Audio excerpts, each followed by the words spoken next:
Yo, what's up guys, it's King Sean here, and the Commanders just released their Week 1 depth chart ahead of the Buccaneers game on Sunday. So in today's video, I will be reacting to it and breaking it down. But before I do, if you guys are new to my channel, leave a like down below, subscribe, turn on notifications. I'm on the road to 4K subs, so if you could, hit that sub button, I'd really appreciate it. And with that out of the way, let's get straight into the video. Alright, so this is the depth chart ahead of the Week 1 game. We're going to start on offense first. Obviously, quarterback Jaden Daniels, our QB1.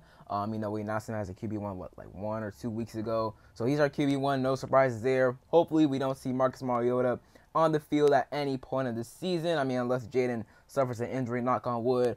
But hopefully, Jaden plays the entire season. And then at offensive line, obviously your starters, right tackle Andrew Wiley, right guard Sam Cosmi, your centers Tyler Biadasz, Nick Allegretti is your left guard, and then Brandon Coleman is your left tackle, which isn't a huge surprise. Part of me thought that, Cornelius Lucas might get the starting left tackle job Week 1 because, they may not think Brandon Coleman's ready yet. Or not that he's not ready yet, but because, he just didn't play any snaps in the preseason. So we just didn't get to see what he can truly be as a starting left tackle for this football team. So I don't mind putting Brandon Coleman out there. He's going to make his mistakes. He's going to have some mistakes Week 1 and early on in the season. But as long as he, continues to get better throughout the season, develops throughout the season, then he could, potentially be our starting left tackle of the future. But we shall see. It will really be insane if we got our, future franchise quarterback and starting franchise left tackle in the same draft. That would be insane. Adam Peters would be a legend for that. And then tight end. No surprises here. Zach Ertz, your tight end 1. John Bates, tight end 2. Benson, at tight end 3. And then Colson Yankee, obviously, your tight end 4. With Benson at tight end 3, I wouldn't, look too much into that. You could say he's really tight end 2, but John Bates, he is a really good blocking tight end. He is one of probably the best blocking tight ends in the NFL. So, that's kind of why we have him at tight end 2. Benson, it will overtake him. Maybe not. I don't think it's going to take, Benson long for him to overtake John Bates as the tight end 2 on this roster, and then maybe some point in the season he overtakes Zach Ertz as a tight end 1, but we shall see. So I wouldn't look too much into that. And then running back Brian Robinson, obviously your running back 1, Austin Eckler your running back 2, but they're really just going to be a straight up duo. Obviously if we're like passing the ball, we might want to put Eckler in or B Rob. They can both catch the ball, which is really the great part about having both of those backs. They can both catch the ball. B Rob displayed it last week, and then obviously not last week, sorry, he displayed it last year, and then obviously Austin Eckler, he's displayed it over his entire career. So yeah, they can both catch the ball really well and run the ball really well. And then you have Jeremy McNichols as your running back 3, so no surprises there. And then finally, wide receiver. This is where it kind of gets interesting. Obviously, Terry is your wide receiver 1, but then you have Luke McCaffrey across from him, and then Olamide Zaccheaus at the slot. I'm pretty sure before the Jets game, which is when our first unofficial depth chart came out, we had Terry McLaurin and De'Ami Brown as our outside receivers and Olamide Zaccheaus in the slot.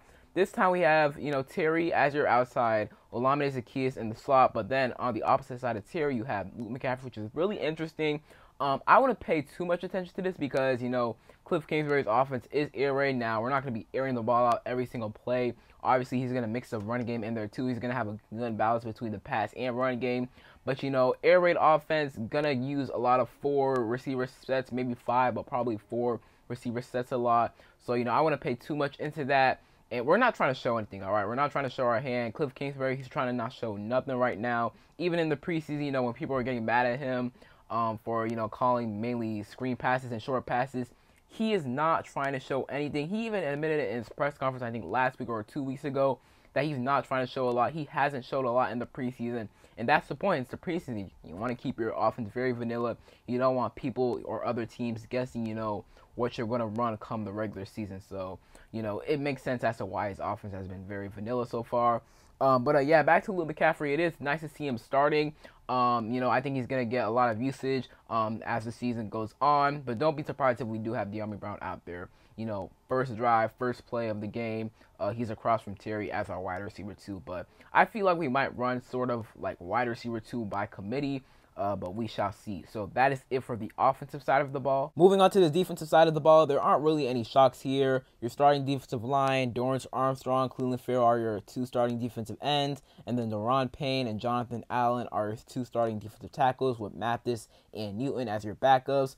Newton, I think he's going to play this week. If not this week, then definitely next week. They might want to hold him out for 1 more week just to, be cautious, make sure that, he's 100% ready to go. And if we do hold him out this week, I don't mind. I know it's going to rain down there in Tampa Bay.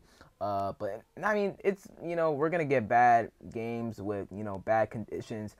So, in my opinion, that shouldn't maybe really hold him out. But, if he's not ready to go, then just, hold him out this week and then play him next week.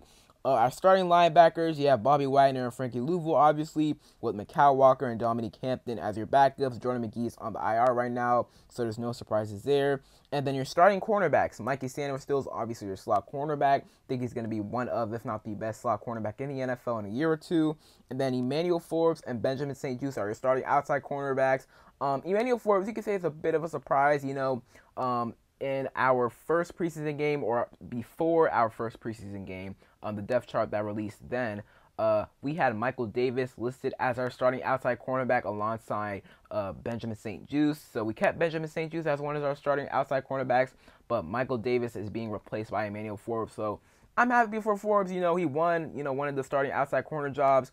Hopefully he can have a better season. I think he will have a better season because, like I said in yesterday's video, he was one of, if not the worst starting cornerback in the NFL last year. So, he only can get better. Like, he literally can only get better. And I think he will be better. The question is how much better. We shall see. But I am happy for Forbes. So hopefully him and Benjamin St. Juste can improve this season.